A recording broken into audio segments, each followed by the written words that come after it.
Oi, pessoal, tudo bem? Hoje eu vou falar sobre as melhores práticas de monitoração e observabilidade. Eu me chamo Damiana Costa, sou Staff Engineer da PicPay. Vou fazer a minha autodescrição aqui rapidinho, tá bom? Eu sou uma mulher negra, estou de trança no cabelo, estou vestindo uma camiseta amarela com desenho de girassol, estou com um batom vermelho, estou sentada com um fundo branco atrás. Bom, eu sou de São Paulo, tenho aproximadamente 15 anos de experiência aqui na área de desenvolvimento, tecnologia, gosto bastante dessa área, sou especialista em tecnologia, gosto bastante. Sou 100% back-end, já tive algumas experiências de front, mas não me dei muito bem, não sei lidar com telinha, mas gosto muito de trabalhar com back-end específico, né? Gosto de trabalhar com microserviço, com scripts, gosto de trabalhar com batch, né? Enfim, toda essa parte aí de back-end eu gosto. Gosto também de dizer que eu sou agnóstica em linguagem, eu acho que chega um momento na nossa carreira que nada nos prende, né? Então eu trabalho com qualquer linguagem aí que for necessário. Lá no trabalho eu sou conhecida como a pessoa resolvedora de problemas, porque justamente eu não tenho problemas com a linguagem, né? O que vier, o que a gente tiver que resolver, a gente vai resolver. Bom, vocês podem me encontrar no LinkedIn como Damiana Costa. Eu tô justamente com essa foto aqui que tá aparecendo, né? Tô aqui com os braços cruzados, cabelo trançado também com a camiseta azul e um anel branco. Então, se vocês me procurarem lá, vocês vão ver justamente essa imagem.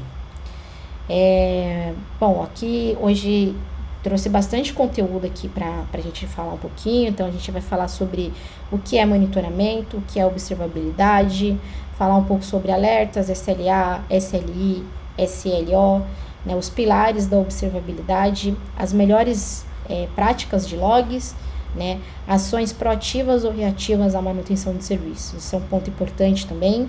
E eu trouxe também aqui umas ferramentas de monitoramento e observabilidade também para a gente poder discutir. Bom, e falando, né, sobre monitoramento, o que é o monitoramento?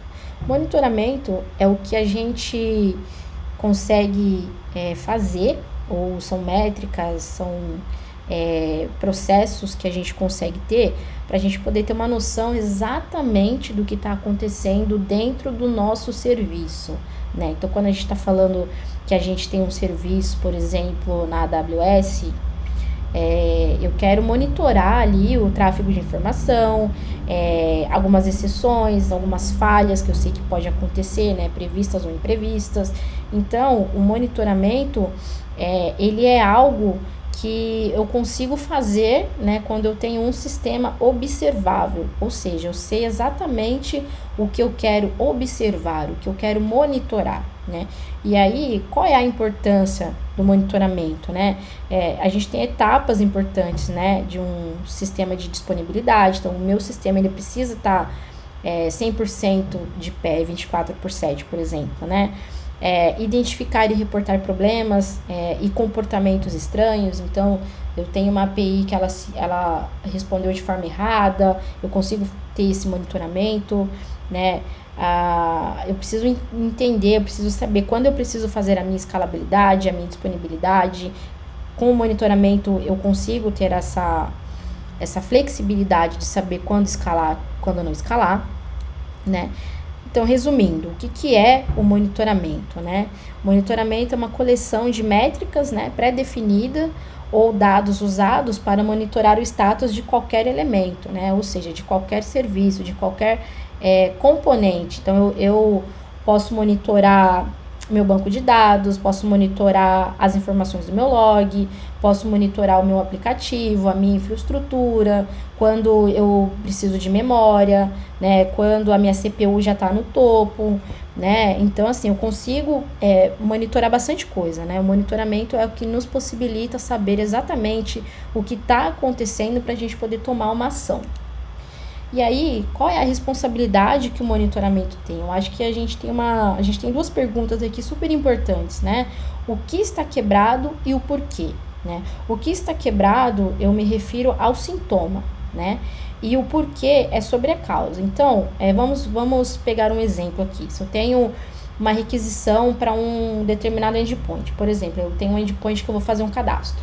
E aí eu mando as informações ali naquele endpoint, aquele endpoint ele me retorna 500. Então, isso é o que está quebrado, o endpoint está quebrado, o retorno do endpoint está quebrado, né?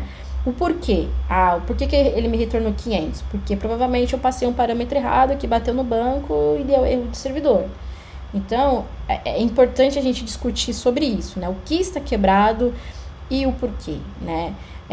O monitoramento, um ponto importante, ele é feito, né, para identificar os problemas conhecidos, né? Então, esse, por exemplo, que eu comentei, né? Se eu tenho uma informação no meu banco de dados que eu estou esperando um numérico e eu mando uma string, né, eu deveria tratar isso no código, obviamente, mas se eu não trato, a minha infraestrutura, ela tem que ter um monitoramento para eu saber quando a minha API quebrou, né, quando ela me retornou um erro. Então, isso é um ponto bem importante dentro, né, quando a gente fala de monitoramento. E aí, a gente fala também sobre observabilidade. O que é observabilidade, né? É a possibilidade de entender o estado ou as condições internas de um serviço complexo. Então, eu preciso entender o que está acontecendo dentro do meu serviço, né? Para eu poder entender o que ele está me dando de saída, o que ele está me retornando, né? Para eu poder saber se ele, de fato, está funcionando ou não. Então, a observabilidade né, vem ganhando bastante espaço aí, bastante evidências nas discussões, né?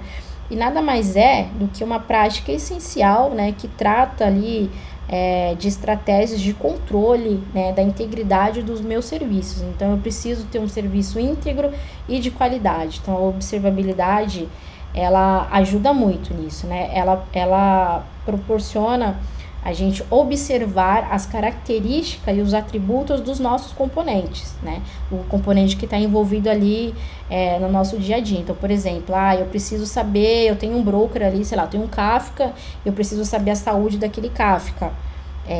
Então, eu preciso ter a observabilidade ali, o monitoramento para saber se o nível de mensagens que eu recebi já está muito alto, ou se tem alguma coisa parada, né? Enfim. E aí, a ideia por detrás da observabilidade não é saber se o problema está ocorrendo, mas sim, né, o porquê está ocorrendo e como a gente vai resolver esse problema. Isso é um ponto bem importante. E quando a gente fala de responsabilidade, né, a gente está falando que a gente precisa entender, né, os estados de um serviço, para a gente poder saber o que ele está retornando de saída, ou seja, o que eu espero de um sistema de cadastro e o que eu tenho de retorno dele. Quais são os retornos que são importantes, né? O que eu preciso observar ali para poder saber se eu tenho falhas ou não tenho, né?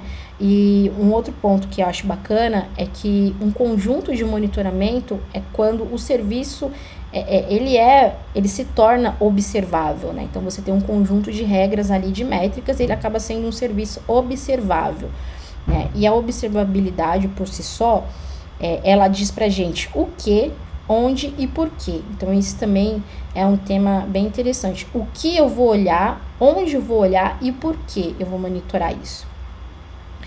E outro ponto importante, que eu vejo sempre a galera na dúvida, é qual é a diferença entre monitoramento e observabilidade, né? Então, vamos lá.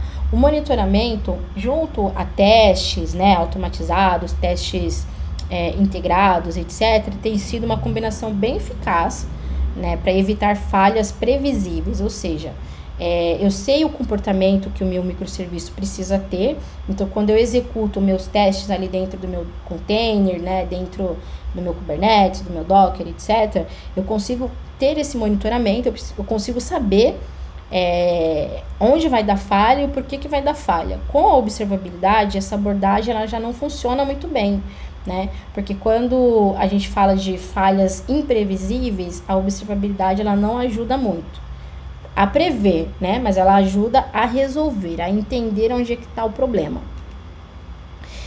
A gente tem aqui, dentro, né, da questão do monitoramento, a gente tem os SLAs, o SLI e o SLO. São siglas que são constantemente utilizados dentro de uma empresa que tem forte, né, o monitoramento e a observabilidade. O que é o alerta?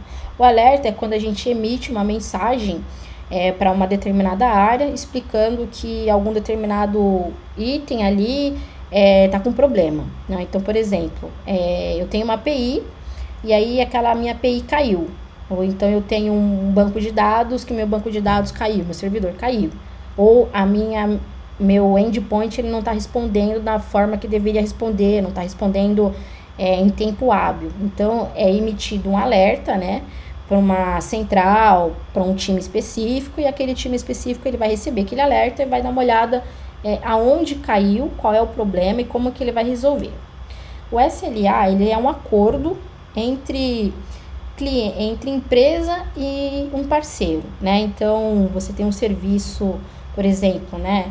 O serviço do Serasa, que a empresa contrata para saber se aquele cliente ele tá apto ali para ter crédito e tudo mais.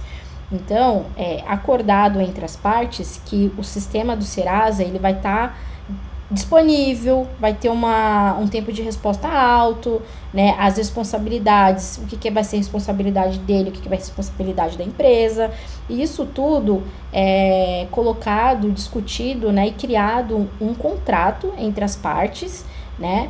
Para que esse acordo seja cumprido, né? Tanto da empresa que está contratando, quanto do parceiro que está sendo contratado. E isso é colocado em contrato e tem multa, né? Então, por exemplo, se o Serasa fala que o serviço dele funciona 24/7 e ficar, sei lá, 2 minutos, 3 minutos fora do ar, já é propenso a multas, né? Então, por exemplo, se o parceiro ele tem um tempo para corrigir o bug, né, para corrigir um incidente, ele tem que cumprir aquele tempo. Se passou daquele tempo, é multa na certa. O SLO, ele significa que ele é o nível de serviço, né? O objetivo do nível de serviço, ou seja, é um acordo dentro, né, daquele processo de SLA, é aquela métrica específica, né? Por exemplo, eu falo para a empresa do Serasa que eu preciso ter aquela disponibilidade daquela API ali. Então, o SLO é o que é o objetivo daquele serviço. Então, por exemplo, eu quero ter uma disponibilidade 100%. Então, dentro do SLO, a gente consegue mensurar o tempo de resposta da minha API e a gente sabe se foi cumprido ou não cumprido, né? Quando a gente fala de qualidade, os serviços, né, de serviços, os SLOs, eles são considerados itens extremamente mensuráveis, a gente consegue validar isso, né? E o SLI, que é o identificador desse serviço, ou seja, é o que mede a conformidade do serviço prestado, né? Ou seja, eu firmei um acordo com o Serasa e eu falei para ele assim, eu quero a minha API, eu quero a API de vocês funcionando 99%, né? E aí isso tá dentro de um contrato, tá dentro do objetivo, né, dentro do meu SLA, e aí eles não disponibilizam isso 99%, eles disponibilizam 90%, por exemplo. Então, com o SLI, eu consigo medir isso, né? Isso é um identificador justamente para a gente poder cobrar depois o que dá certo e o que não deu certo, baseado nos contratos. Bom, e aí a gente está falando de observabilidade, né? Quais são os pilares da observabilidade? A observabilidade, ela tem 3 pilares, né?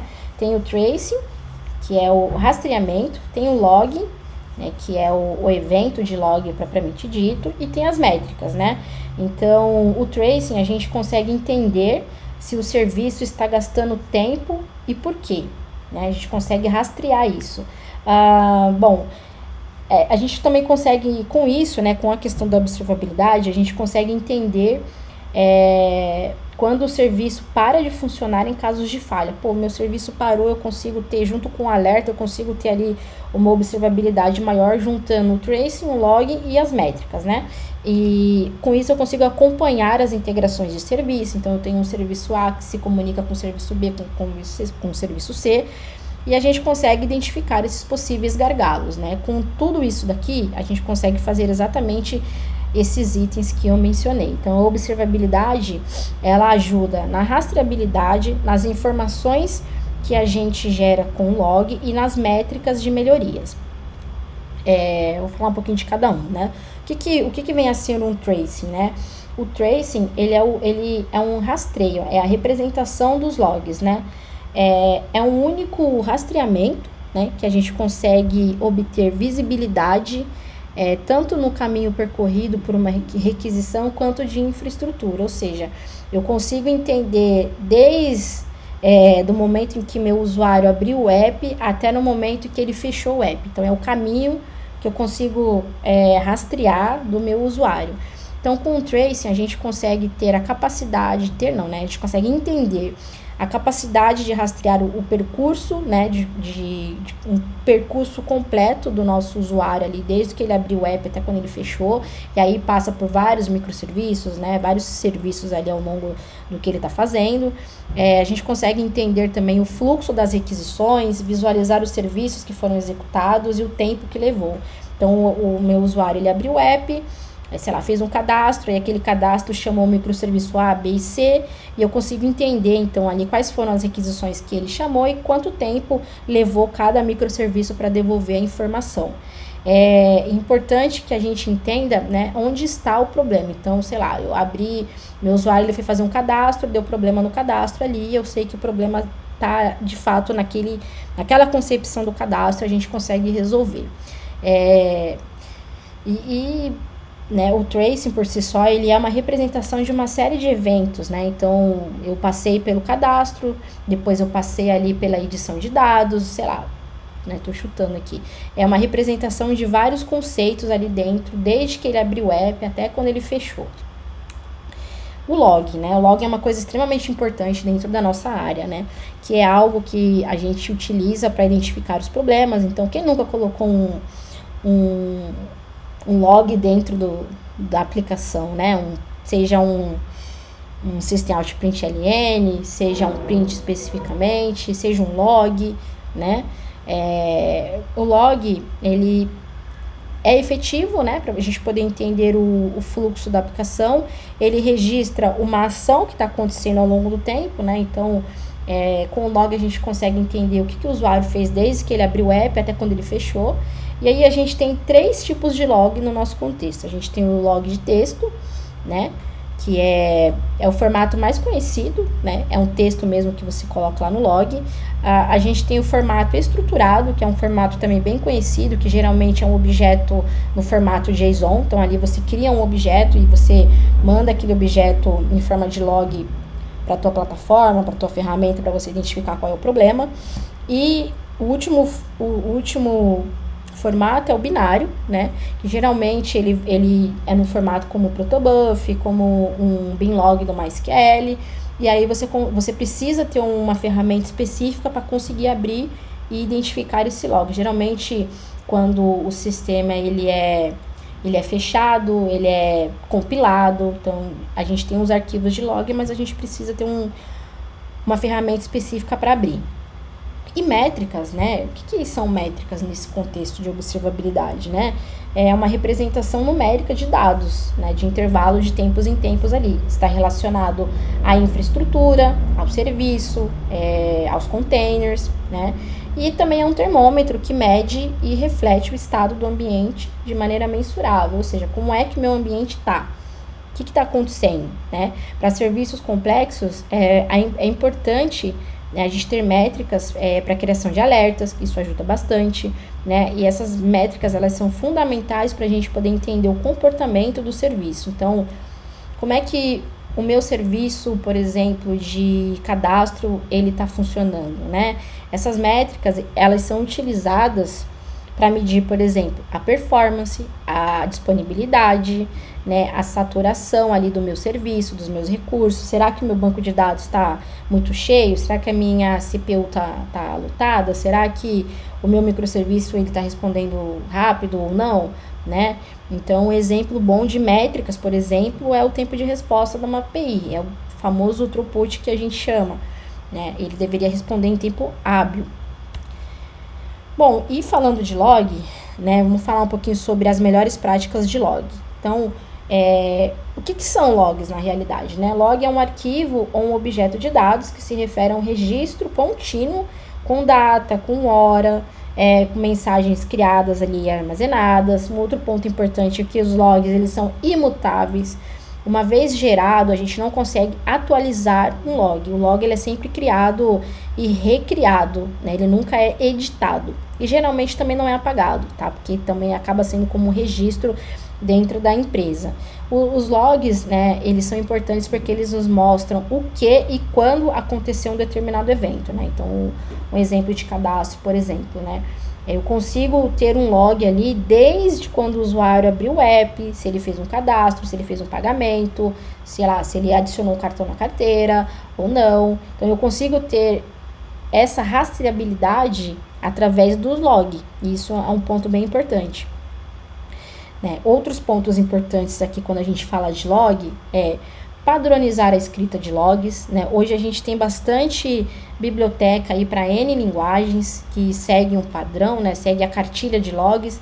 Geralmente cada empresa também tem a sua cartilha, né? Porque sabe quais são as informações pertinentes ali. Então é importante a gente seguir essa padronização.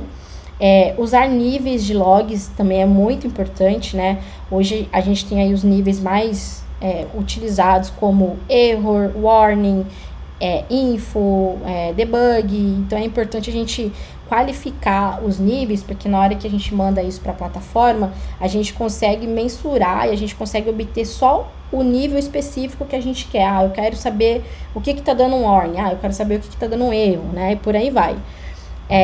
Uma outra coisa importante que é logar não apenas as exceções, né? Às vezes a gente tem um try catch ali na aplicação e a gente quer logar tudo que está vindo naquele try catch, né? O importante não é a gente logar o stack trace, porque os stack trace das linguagens, eles são gigantes. O que a gente precisa ter em mente é logar só a mensagem que vem de erro dentro daquele stack trace, para a gente saber exatamente o que aconteceu ali, né? Um outro ponto que eu acho bem importante é a gente precisa entender o que realmente a gente quer logar, porque às vezes a gente quer mandar para a plataforma, né, de logs muitas informações, e às vezes as informações elas acabam sendo não tão úteis na hora de a gente pegar essas informações para descobrir um bug, para identificar um problema, para a gente poder refazer aqueles passos, né? Então a gente precisa saber o que realmente é importante dentro daquele contexto de erro e o que vai ajudar a gente a entender o que está dando errado ali naquele momento. Aqui eu trouxe uns exemplos de log legal e o que não é legal, né? Então nesse primeiro desenho aqui, adoro essas figurinhas.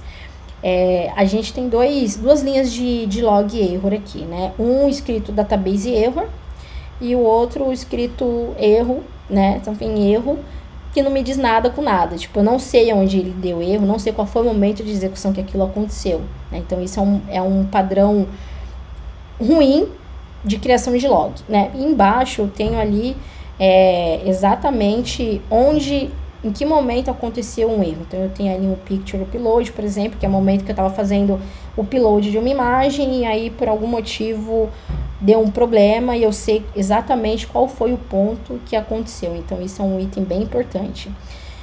Bom, e aí falando um pouco sobre ações proativas ou reativas, né, de manutenção de serviço. Cara, isso é um ponto muito bom para a gente poder discutir, né? Assim, eu acho que as ações reativas, elas são uma construção diária, né? Uma junção de experiência, de melhorias ali, né? E de um pouco de desespero também, né? Porque as coisas, elas acontecem e a gente não espera, né? Geralmente, isso acaba sendo, essa manutenção reativa, ela acaba acontecendo de forma por demanda, né? Quem nunca teve problemas com microserviço que caiu, com banco de dados que caiu, logo no início da carreira ali, no início de colocar um serviço no ar, né, disponibilizar um software novo. Então, a gente que tem uma certa experiência, a gente já passou por isso. São ações reativas de manutenção que acabam ocorrendo por demanda. Ou seja, eu tive um problema, cara, eu preciso fazer uma manutenção urgente aqui, senão eu vou ter problema com aquilo, né? Agora, as ações proativas, né? Quando você já apanhou muito de infra, de arquitetura, né? Quando você já tem uma certa experiência ali de sustentação, você sabe como o microserviço vai se comportar, como o sistema vai se comportar. né? Eu acho que são lições aprendidas, né? Então, se você utiliza sistemas de orquestração como Kubernetes, Docker, né? Eles facilitam muito a automatização da implantação, da escalabilidade, eles que vão me dizer, e eles que vão escalar o meu serviço quando precisar, né? Se você tem um bom monitoramento, né? Sabe o que está rolando por dentro do seu container, se você monitora APIs, os brokers de mensagens, né? E tudo que você conseguir monitorar.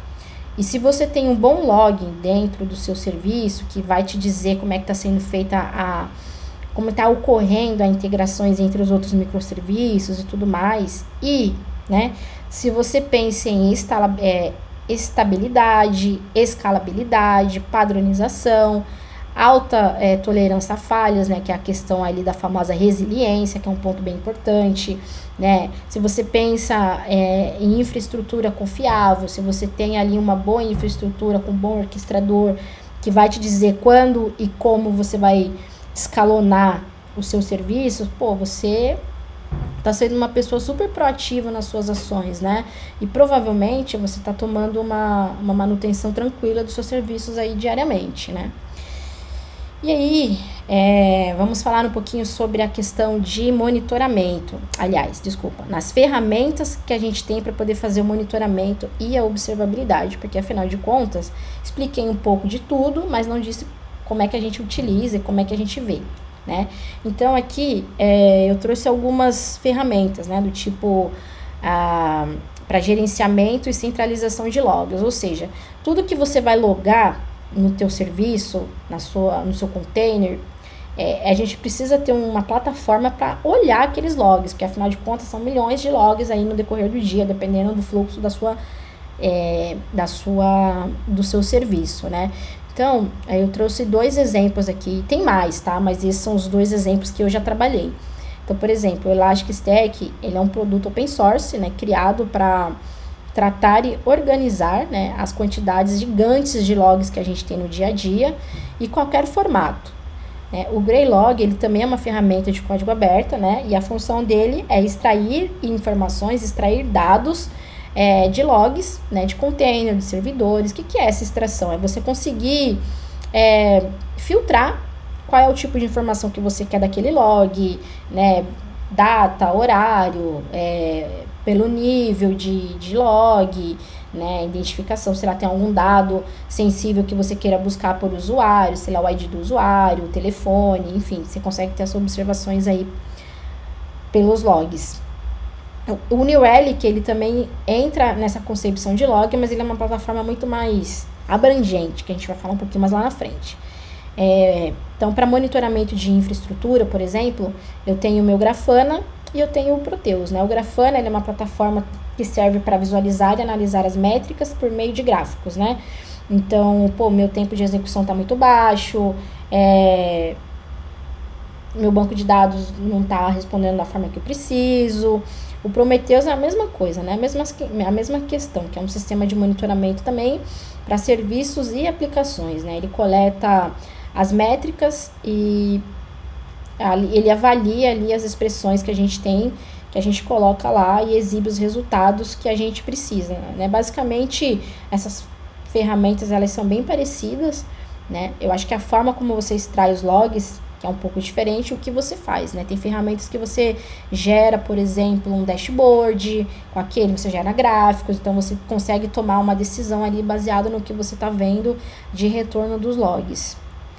E aí, eu deixei aqui algumas dicas que eu acho bem bacana, né, para cursos e livros, né? Na verdade, livro eu coloquei um só, que é o livro do Array ali, que é um livro bem clássico, né? O Distributed System Observability, que ele traz toda a cultura da observabilidade, o que é e tudo mais. Então, eu acho que é um ponto bem importante. E cursos, né? Eu trouxe uns cursos aqui também que são free, né? Da própria Elastic também e do Prometheus. Eu acho que vale a pena fazer, né? Vale a pena dar uma olhada lá, porque eu acho que é um tema bem bacana. E é isso, pessoal. Espero que o conteúdo tenha sido útil, né? Tentei passar aqui num curto espaço de tempo um pouco, né, do que a gente vive no nosso dia a dia lá no PicPay. Eu tô no LinkedIn, mais uma vez, como Damiana Costa, então fiquem à vontade para me contactar, para me acessar lá. Espero que vocês tenham gostado, que tenha sido um conteúdo bem útil, é um conteúdo bem abrangente, que eu acho que vale a pena depois focar nesses pontos aí, que são bem importantes, né, dentro de um contexto empresarial, para manter a qualidade ali dos seus serviços que oferecem para os clientes. E é isso. Muito obrigada. Obrigada, né, por vocês estarem aqui. E obrigada pela oportunidade também de mais uma vez participar deste projeto.